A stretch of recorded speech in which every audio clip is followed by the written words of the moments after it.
जब मैंने पहली बार ये ट्राई किया था ना, मुझे भी ना अंदर से बहुत ज़्यादा डर लग रहा था कि कहीं पूरी मेहनत ना बर्बाद ना हो जाए, क्योंकि कभी-कभी ये टूट जाता है। लेकिन जब मैंने बनाया ना तो वाओ! उसके बाद मेरे घर वालों का तो ये फेवरेट बन गया। तो इस सिज़लिंग गोला कबाब की रेसिपी मैं आपके साथ शेयर कर रही हूँ एक स्पेशल ट्रिक के साथ, जिससे आपका गोला कबाब एकदम परफेक्ट और सॉफ्ट बनेगा। तो जिसके लिए सबसे पहले हम एक मिक्सर जार में 1 चम्मच जीरा लेंगे, साथ ही 10 से 12 हरी मिर्ची लेंगे। मिर्ची की क्वांटिटी को आप अपने हिसाब से एडजस्ट कर लीजिए। अभी यहाँ पे कुछ लहसुन की कलियां और 4 छोटे टुकड़े यहाँ पे अदरक के लिए हैं। दोस्तों, इस रेसिपी में मैं ना बहुत इजी स्टेप्स आपके साथ शेयर कर रही हूँ, तो एंड तक बने रहिए। अब इसमें हम थोड़ा सा नींबू का रस ऐड कर देंगे और अब इन सभी चीजों को हम दरदरा सा क्रश कर लेंगे मिक्सर जार में पल्स करते हुए। तो इसे बिना पानी डाले हमने इस तरीके से क्रश कर लिया है। अब हमें लेना है आधा किलो मटन का कीमा। तो मटन के पीसेस को पहले वॉश करके तभी इसका हमने कीमा बनवा लेना है, या फिर फूड प्रोसेसर रहेगा ना तो आप उसमें भी इसे प्रोसेस कर सकते हैं। अब इसमें अपना पिसा हुआ सूखा चटनी डाल देंगे और इसमें 2 तली हुई प्याज ऐड कर देंगे। दोस्तों, इस गोला कबाब के बनाने के प्रोसेस में मेक श्योर करना कि इसमें बिल्कुल भी पानी ना जा पाए। अभी इसमें हम थोड़ा सा अपने टेस्ट के हिसाब से नमक डाल देंगे। तो यहाँ पे मैं 1 चम्मच डाल रही हूँ। अब 1 चम्मच यहाँ पे धनिया पाउडर डाल देंगे। ये तो उस घर का ही इंग्रेडिएंट है जो सबके पास रहता है। अब यहाँ पे 1 चम्मच गरम मसाला पाउडर डाल देंगे। ये भी होममेड गरम मसाला पाउडर है। अभी यहाँ पे 1 चम्मच काली मिर्च का पाउडर डाल देंगे, या कुटी हुई काली मिर्च है तो वो भी चलेगी।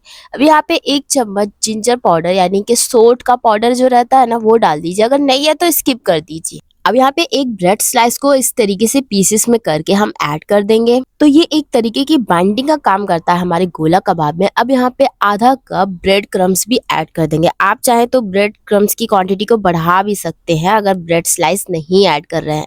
अब यहाँ 2-3 चम्मच तक तेल डाल देंगे। ये वही तेल है जिसमें मैंने प्याज को फ्राई किया था। तो अब सभी चीजों को हम मिला रहे हैं। तो जो हमने ब्रेड क्रम्स और ब्रेड स्लाइस यूज किया है ना, जिसकी वजह से इसकी बाइंडिंग बहुत अच्छी हो जाएगी, क्योंकि कीमे में थोड़ा मॉइस्चर होता है। तो ये दोनों चीजें ऐड करने से ना कीमे का पूरा मॉइस्चर निकल जाता है। अब ये देखिए, हमने इसे मिक्सर जार में एकदम बारीक पीस लिया है और अब यहाँ पे 2 चुटकी हमने ऐड करना है बेकिंग सोडा। तो अब यहाँ पे जो चीज मैं यूज करने जा रही हूँ, जल्दी से कमेंट में बताओ कि आपने इसे डाला है। जी हाँ, मैं यहाँ पे कबाब में हंग कर्ड डालने वाली हूँ। आधा कप दही ऐड करेंगे, वो भी एकदम से पानी इसका निकला हुआ रहना चाहिए। तो इसे कबाब में डालने से ना हमारे गोला कबाब बनेंगे सुपर सॉफ्ट और जूसी। और जो बेकिंग सोडा हमने यूज किया है ना, उससे हमारे मीट को गलने में बहुत आसानी होगी। तो इन दोनों चीजों को जरूर डालिएगा, ताकि बेकिंग सोडा से ये आसानी से गल जाए और दही डालने से ये सुपर मॉइस्ट बने। कभी कभी ना कबाब कड़क हो जाते हैं, तो ये स्टेप करने से ना आपके कबाब कभी भी नहीं कड़क होंगे। एक बार ट्राई जरूर करना, लेकिन मेक श्योर करना कि दही के अंदर मॉइस्चर बिल्कुल भी ना हो। तो अब सभी चीजों को हमने अच्छे तरीके से मिला लिया है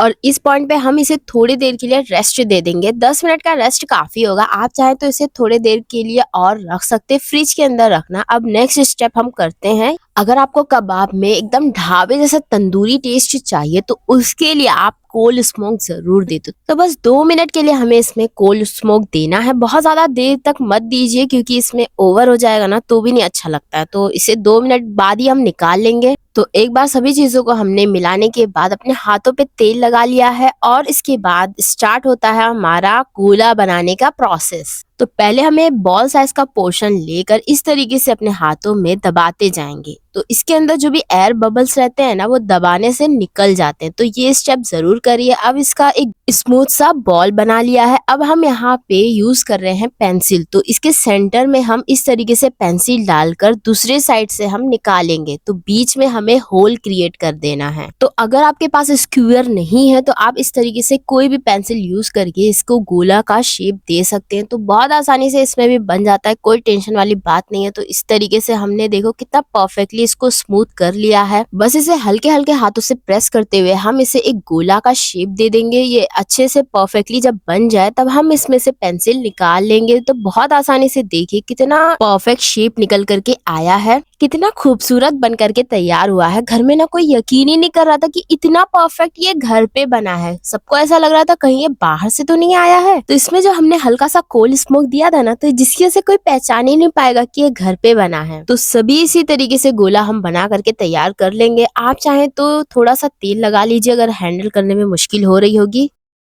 वैसे अगर आप मेरे बताए गए स्टेप को फॉलो करोगे ना, तो बिल्कुल भी आपको बनाने में ऐसे प्रॉब्लम नहीं होगी। ये बहुत आसानी से बन करके तैयार हो जाएगा। बस मेक श्योर करना कि आपका कीमे में ना बिल्कुल भी पानी ना हो और ये एकदम से स्मूथली पिसा हुआ रहना चाहिए। तो सभी शेप बन जाने के बाद आप इन्हें 1-2 महीने के लिए डीप फ्रीजर में स्टोर कर सकते हैं। किसी भी जिप लॉक बैग में या फिर एयर टाइट कंटेनर में आप रख दीजिए। ये आराम से चल जाएगा। जब भी मेहमान आए आप नेक्स्ट स्टेप को फॉलो कर सकते हैं, जो मैं अभी आगे बताने वाली हूँ। और हाँ, यहाँ पे मैं आपके साथ एक गोल्डन रूल शेयर कर रही हूँ। तो कभी भी कोई भी कबाब फ्राई करना रहे ना, तो पहले ट्रायल लेना चाहिए। एक कबाब डालकर पहले चेक करें कि वो अच्छे से फ्राई हो रहा है, कहीं टूट तो नहीं रहा है या कोई और प्रॉब्लम तो नहीं आ रही है। तो ट्रायल लेने से ना आप प्रॉब्लम्स का सोल्यूशन मिल जाता है। तो ये देखिए, इस तरीके से मैंने मीडियम फ्लेम पर इसे फ्राई किया है। हर साइड से हम इसे पका लेंगे, अच्छे तरीके से फ्राई कर लेंगे। बहुत जल्दी गल जाता है क्योंकि हमने इसमें बेकिंग सोडा डाला है और दही भी डाला, जिसकी वजह से ये सुपर मॉइस्ट भी बन के तैयार होगा।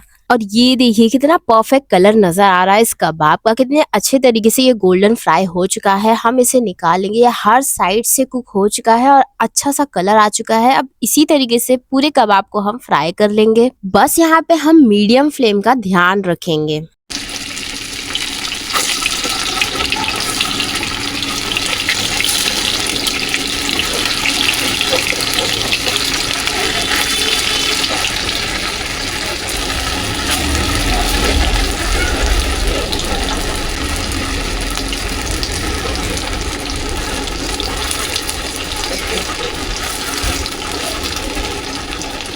तो इसे अलट पलट करते हुए हमने फ्राई कर लिया। तो ये होल की वजह से ना ये अंदर तक एकदम अच्छे से पक जाता है। अब नेक्स्ट इंपॉर्टेंट स्टेप की तरफ मूव करते हैं। सबसे पहले हमने यहाँ पे लोहे का तवा लिया है। अगर आपके पास सिजलर है आप वो भी यूज कर सकते हैं। तवे पे थोड़ा सा तेल लगा लेंगे। आप इसकी जगह पे बटर भी डाल सकते हैं। और अब इसके ऊपर डालेंगे ये स्लाइस की हुई प्याज। तो इस तरीके से गोल गोल कटी हुई प्याज को हम बिखेरते हुए ऐड करेंगे। इसे मेक श्योर करेंगे कि इसके अंदर की जो लेयर्स है वो खुल जाए। अब इसमें हम शिमला मिर्ची ऐड कर देंगे। इसी तरीके से बारीक कटी हुई आप गोल गोल कट करके भी डाल सकते हैं। अब इसे थोड़ा सा चटपटा बनाने के लिए हम इसके ऊपर डाल रहे हैं काला नमक, साथ ही इसमें डालेंगे काली मिर्च का पाउडर। आप चाहे तो इन दोनों की जगह पे चाट मसाला पाउडर ऐड कर सकते हैं, उससे भी ना टेस्ट बहुत जबरदस्त आता है। तो सभी चीजों को इसे हल्का हल्का सा मिक्स कर लेंगे। अब इसमें जाएगा हमारा फ्राई किया हुआ गोला। दोस्तों इस वक्त हम फ्लेम को हाई पर ही रखेंगे ताकि नीचे से वो जोरदार सिजलिंग की आवाज और वो रेस्टोरेंट वाला स्मोक क्रिएट हो जाए।